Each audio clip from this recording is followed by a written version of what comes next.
श्री स्वामी समर्थ अवधूत चिंतन श्री गुरुदेव दत्त। तुम्हा सगळ्यांचं आपल्या चॅनलमध्ये स्वागत करते। तर आजचा विषय खूप महत्त्वाचा असा होणार आहे आणि खूप सुंदर अशी सेवा आहे ती तुम्हाला सांगणार आहे।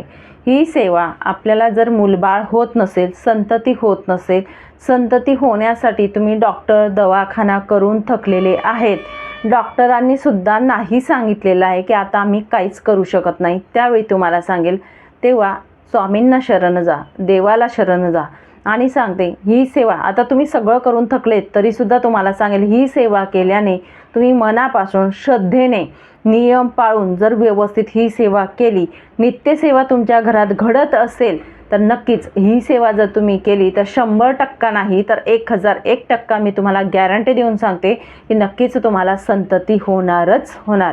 पण त्यासाठी तुम्हाला संपूर्ण नियम पाळावे लागतील। जी सेवा मी सांगणार आहे ती पूर्णपणे तशाच पद्धतीने करा आणि पूर्णपणे तुम्हाला सरेंडर करायचं आहे, शरण जायचं आहे तिथे। तुम्ही जी सेवा करत आहे फक्त ती सेवा तुम्ही आणि तुमचं मंत्र जप जे काही उपासना असेल ती, त्या व्यतिरिक्त तुमच्या बाळासाठी तुम्हाला जर सेवा करायची, बाकी काही गोष्टी पालन करून तुम्हाला ही सेवा करायची, तेव्हाच तुम्हाला तुमच्या सेवेचं फलप्राप्ती हे मिळत असतं। आता सेवा जी असते ती मी आत्ता का सांगत आहे, कारण आपली येणार आहे आता आषाढी एकादशी। आषाढी एकादशी ही 25 जुलै 2026 वार आहे, शनिवार या दिवशी येणार आहे।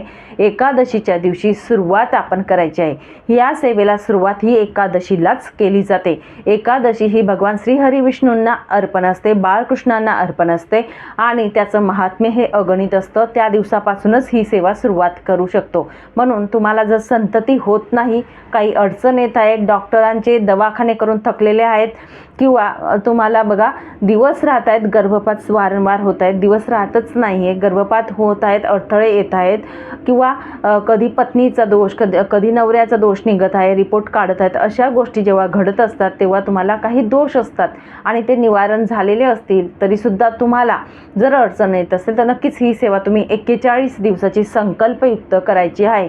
या सेवेचे माझ्या समोरचे उदाहरण आहेत, माझ्या नात्यामधले उदाहरण आहे, म्हणून तुम्हाला सांगेल सेवा केल्याने निश्चितच तुम्हाला फलप्राप्ती ही मिळतेच मिळते। आता नित्यसेवा जे मी तुम्हाला मगाशी बोलली, नित्यसेवा कोणती, तर बघा आपल्या घरामध्ये प्रखरमधला प्रखर पितृदोष नाही ना, पितृदोष नाही ना हे आपण चेक करायचं आहे, ठीक आहे। पितृदोष असेल तर पित्रांची सेवा आपल्या घरात आधी करायची आहे। त्यानंतर तुम्हाला सांगेल आपल्या घरात कुलस्वामिनीची सेवा घडत आहे का हे सुद्धा आपल्याला चेक करायचं आहे।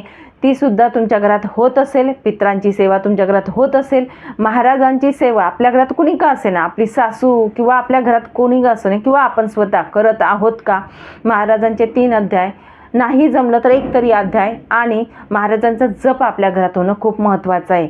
या सेवा पूर्णपणे व्यवस्थित असतील तर त्यानंतर तुम्ही 41 दिवसाची सेवा निश्चितच आपल्या घरात करावी।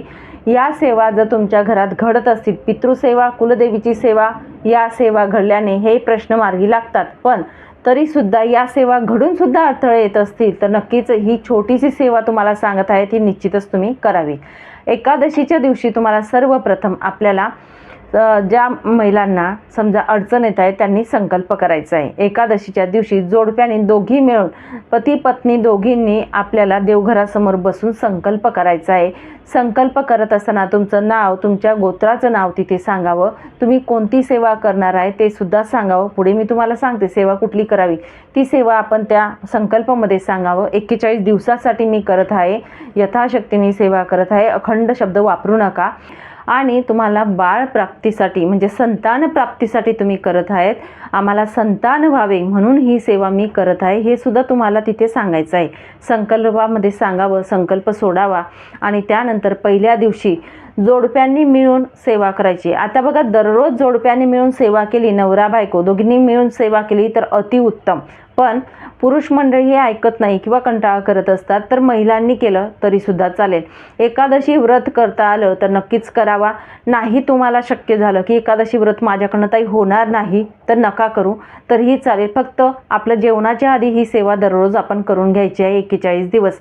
आता या सेवेमध्ये कोणती सेवा प्रामुख्याने ते पहिल्या दिवशी तुम्ही एकादशीला संकल्प करणार आहेत, आषाढी एकादशीला तुम्ही सुरुवात करा। त्या दिवशी सुरुवात केल्यानंतर तुम्हाला सांगेल संकल्प करून झाल्यानंतर बाळकृष्णाची मूर्ती, आता बाळकृष्णाची मूर्ती जी असते ती प्रत्येक घरामध्ये असते, तुमच्यापासून माझ्या घरापर्यंत सगळ्यांच्या घरात असते बाळकृष्णाची मूर्ती. आणि नसेल तर नक्कीच आणा असं मी तुम्हाला सांगेल, नाहीतर आपल्याला संततीसाठी नक्कीच हे प्रॉब्लेम येत असतात. बाळकृष्णाची मूर्ती देवघरातील आपण तामणात घ्या. बाळकृष्णाच्या मूर्तीचा आपण अभिषेक करायचा आहे. श्री सूक्त 16 वेळा म्हणून अभिषेक करा पहिल्या दिवशी फक्त. तर 16 वेळा किंवा 1 वेळा तरी श्रीसूक्त म्हणून आपण अभिषेक करावा. पंचामृताने करा, सदाने मधाने छान पद्धतीने बाळकृष्णांचा अभिषेक आपण तिथे करायचा आहे. अभिषेक करून स्वच्छ पानाने परत आंघोळ करा. ओम नमो भगवते वासुदेवाय नमः असा मंत्र जप करून आपण बाळकृष्णांचा अभिषेक करावा. दोघींनी आपण अभिषेक करून तिथे आसनस्थ करावं त्यांना, किंवा देवघरामध्ये तुम्ही ठेवायचं आहे. त्यानंतर बाळकृष्णाची मूर्ती तिथे विराजमान केल्यानंतर बाळकृष्णाच्या मूर्तीला हळदी कुंकू व्हायचे, अष्टगंध वहा, पिवळं फूल असेल तर नक्कीच फूल अर्पण करा. आणि बाळकृष्णाच्या मूर्तीला लोण्याचा नैवेद्य आपल्याला दाखवायचा आहे. आता लोण्याचाच नैवेद्य, आता बरेच महिला ज्या असतील त्यामध्ये ताई शिरा चालतो का, खडीसाखर चालते का, शॉर्टकट करू नका.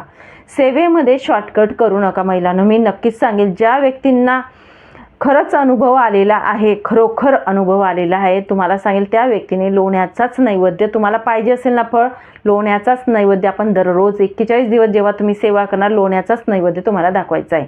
तर लोण्याचा नैवेद्य आपण बाळकृष्णांना दाखवायचा आहे. त्यानंतर आपल्याला तिथे बसून संतान गोपाळ मंत्र जो आहे हा तुम्हाला जप करायचा आहे.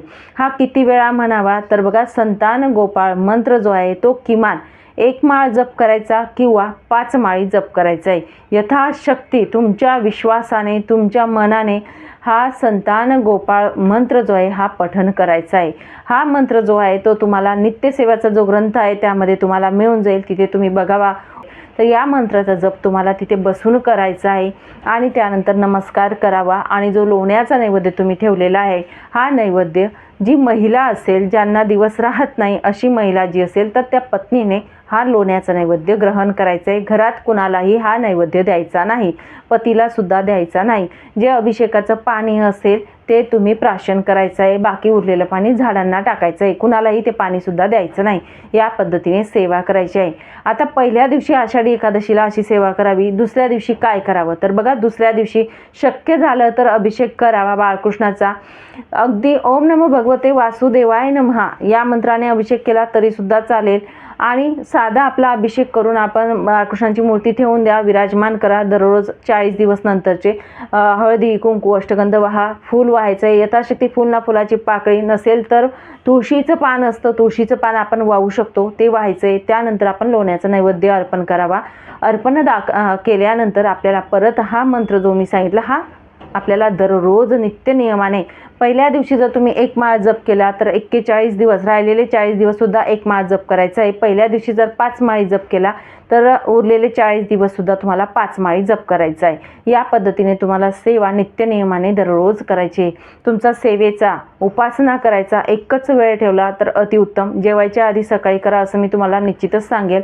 आणि लोण्याचा नैवेद्य त्या महिलेनेच खायचा आहे. थोडंसं अगदी दररोज लोणी बनवा, थोडंसं लोण्याचं नैवेद्य तुम्हाला बाळकृष्णांना दाखवायचं आहे. लोण्याचं नैवेद्य दाखवत असताना त्यावरती तुम्हाला तुळशीचं पान अवश्य ठेवायचं आहे आणि तो नैवेद्य ग्रहण करायचं आहे, महिलांनी ग्रहण करायचं आहे.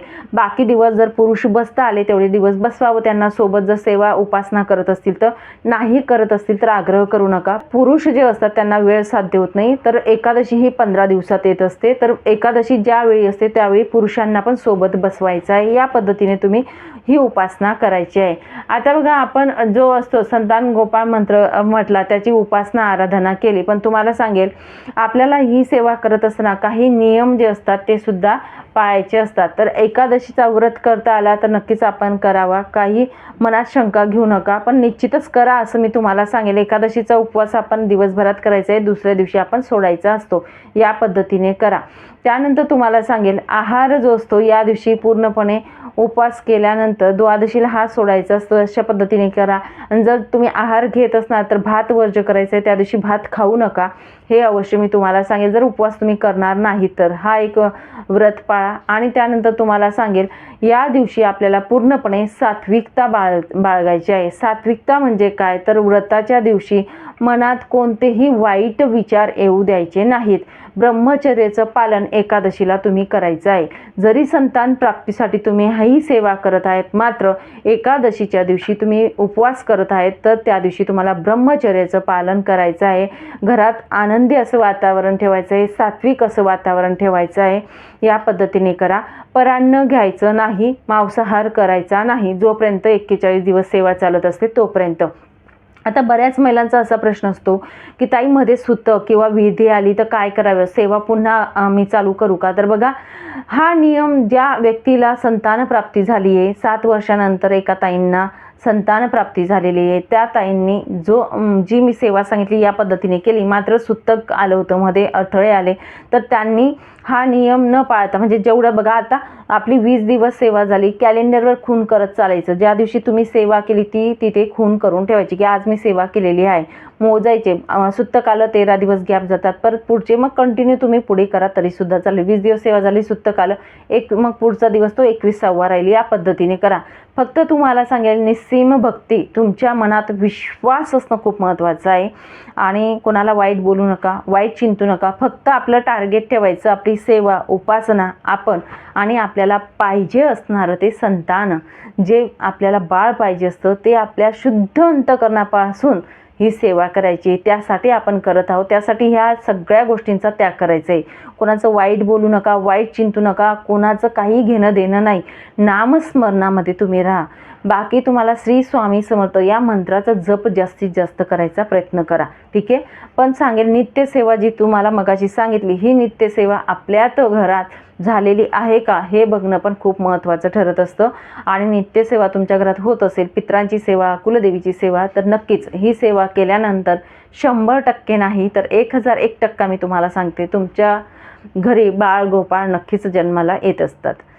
हा व्हिडिओ खूप आवश्यक आहे. ज्यांना कुणाला संतान होत नाही आहे, खूप प्रॉब्लेम येत आहेत, समस्या त्यांच्या आयुष्यात येत आहेत, तर अशा लोकांना नक्कीच हा व्हिडिओ शेअर करा, जेणेकरून त्यांची थोडी मदत होईल. म्हणून नक्की शेअर करा. चला मग इथेच थांबते, नंतर अजून भेटेल अशाच व्हिडिओसोबत. श्री स्वामी समर्थ. अवधूत चिंतन. श्री गुरुदेव दत्त. माहिती आवडली असेल तर नक्कीच आपल्या व्हिडिओला लाईक करा, शेअर करा, आणि नवीन असणार तर सबस्क्राईब करा. धन्यवाद.